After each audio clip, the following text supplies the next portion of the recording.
Mio and Shaddiq have some big disagreements about the future of Gundam Incorporated, and you know what that means. It's time to duel!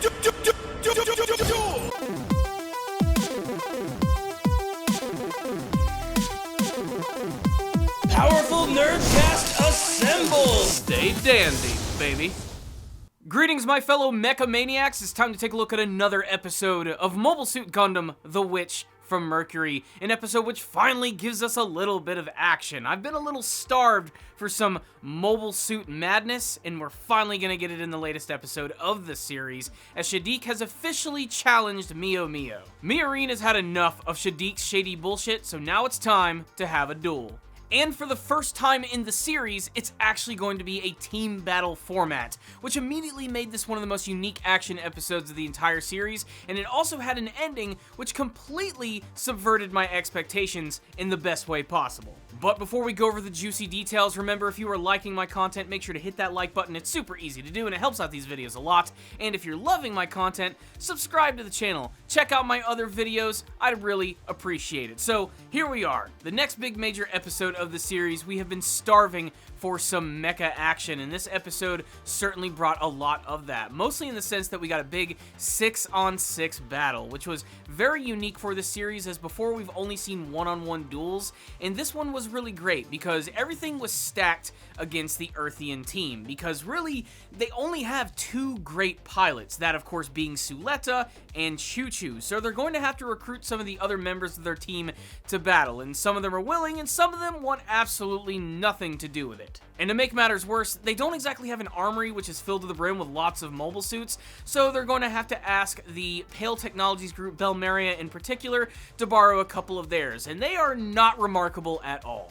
I think they call them the Zowerts, which is just such a Gundam-sounding name for a robot. I've just got to accept at this point that in the Gundam franchise, characters are going to have weird names, and so are the frickin' mecha. Before we get into the battle proper, let's talk about what actually kicks it off. At the end of the last episode, we got to see that Gundam Incorporated was about to have its big launch party when suddenly Shaddiq went in and he started changing the rules and regulations of how this company was going to be formed within the school, and when Miorine finds out about this, it really pisses her off. It doesn't matter how slick and suave Shaddiq is, Miorine is not going to accept this and immediately challenges him to a duel. However, like I said, this time it's going to involve the teams of these respective houses, which again, immediately makes this unique, not to mention the actual battlefield that they create for them in this episode was also very cool. Basically just looking like the giant crash site of like a massive ship. I know this is kind of a weird comparison, but it kind of reminds me of one of the opening battles from 0083 Stardust Memory. The only thing that was missing would be the gnarly-ass early 90s soundtrack.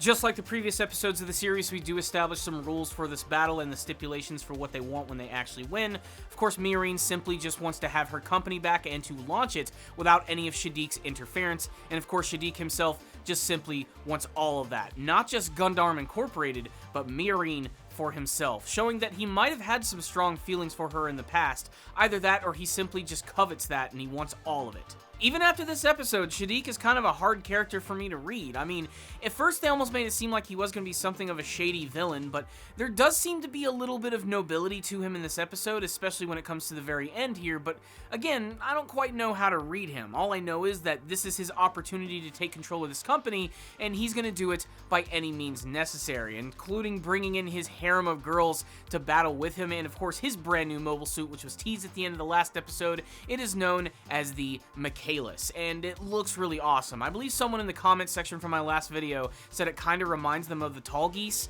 from Gundam Wing, and I totally get what you're talking about. It kind of has this like weird Roman warrior vibe to it, and overall it's a pretty cool mobile suit, but it doesn't have any abilities that are completely outstanding and original when compared to some of the other stuff that we've seen from the series. Basically, it just has a really cool and slick design, and it's very fast and powerful.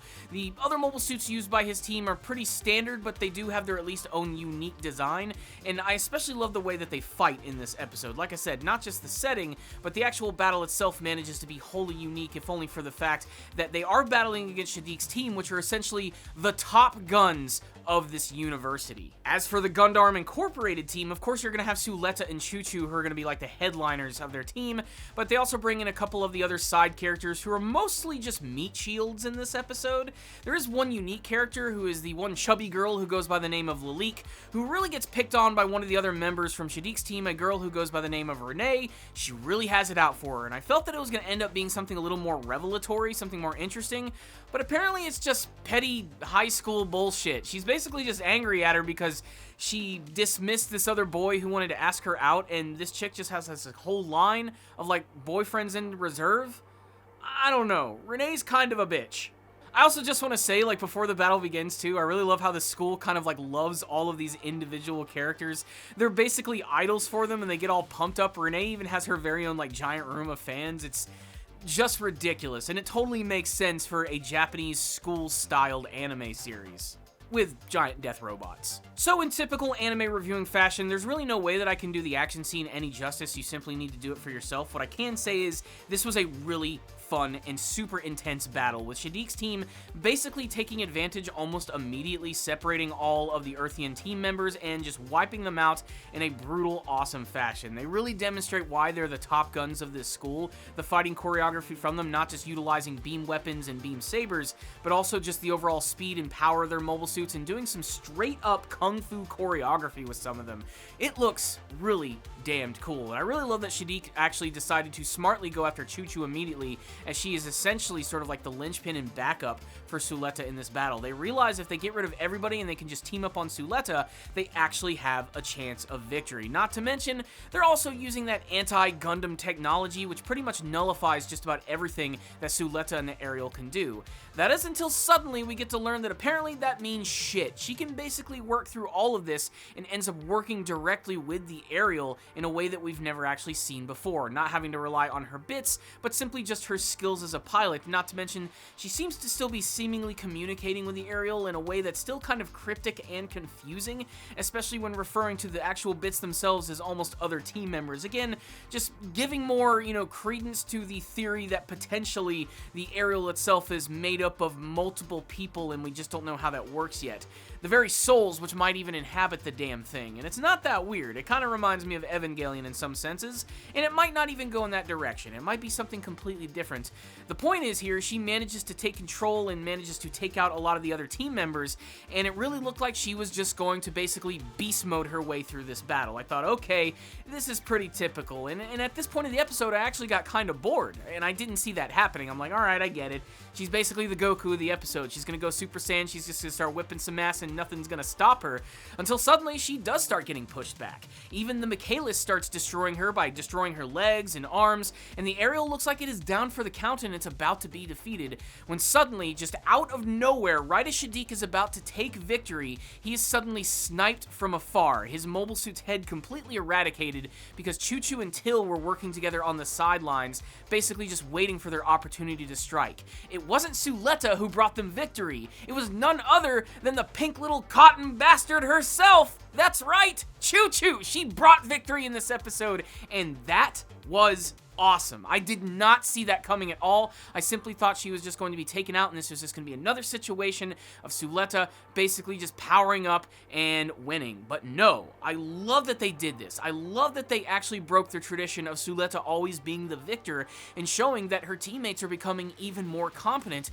with the way that they're actually working together. Basically, it's the underdog story. And I myself love a good underdog story, and that's what made this episode work so well. I also really loved that one moment when Suletta was fighting back and her mother was actually watching the battle, and she shed a tear. Again, I can't quite read her because she's wearing a mask. I don't know if this is a tear of joy, a tear of tyranny. I just don't know what Prospera's deal is. I must know. What I will say is this episode right here was really fantastic and firmly established yet again that Gundam Incorporated is in good hands with not only its management and Miorine, but also its up-and-coming Gundam pilot, Suletta, Choo-Choo, and even a lot of the other characters. Everybody backs up each other perfectly in this episode, and simply, it just works. I'm really hoping we're going to get to see more team battles as the actual series goes on. I'd also be remiss if I didn't mention this one scene where earlier on they were trying to find help from people, and I was almost fully convinced that Shaddiq was actually going to end up joining the team, but he completely dismisses it, basically saying that his father has forbidden him from actually participating in duels, and he doesn't even want him to be in the school anymore. He's going to withdraw him and bring him directly under his wing, much to the anger and confusion of Duel. You can tell this is something that he really doesn't want to do, and I think it's only a matter of time before he basically says, "Fuck you, Dad." I also just love the juxtaposition of both Suletta and Duel in respects to their parents, where Suletta just sort of blindly loves her mother and believes everything that she says, knowing that she seems to be looking out for her best interests, despite the fact that there is something kind of weird and shady going on, whereas you have Duel, who has a very contentious relationship with his father. He simply just wants to do his very own thing, and his father just wants to control him entirely, something that he wants to go completely against. Again, you can see the dichotomy between these two characters, and I love sort of seeing the friction every time they have an interaction, but I do think it's only a matter of time before Duel actually ends up coming to their side.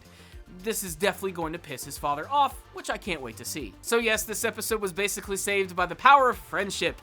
Teamwork makes the dream work, all that cheesy bullshit. But honestly, I think it worked. We needed to see an episode of the Gundam Incorporated team coming together, utilizing their strengths to show that nothing can tear them down. They're a small startup group, but they have a really fantastic idea, and that strength alone is what's going to push them even further in the series. Where it goes from here, though, again, is still a complete mystery. So if you were looking for a big action episode that we haven't had in a couple of episodes, this might be the one for you. It certainly had some great moments and some things that got me excited. I especially loved the end of that battle where Choo-Choo just destroyed. That was epic. Even with all the stuff I liked, though, this was not a perfect episode. Some of the artwork was a little iffy at times. It's very obvious there are just some episodes which look a little better. A lot of the action scenes were surprisingly fluid and fast, but there were definitely some chunky and some sloppy moments.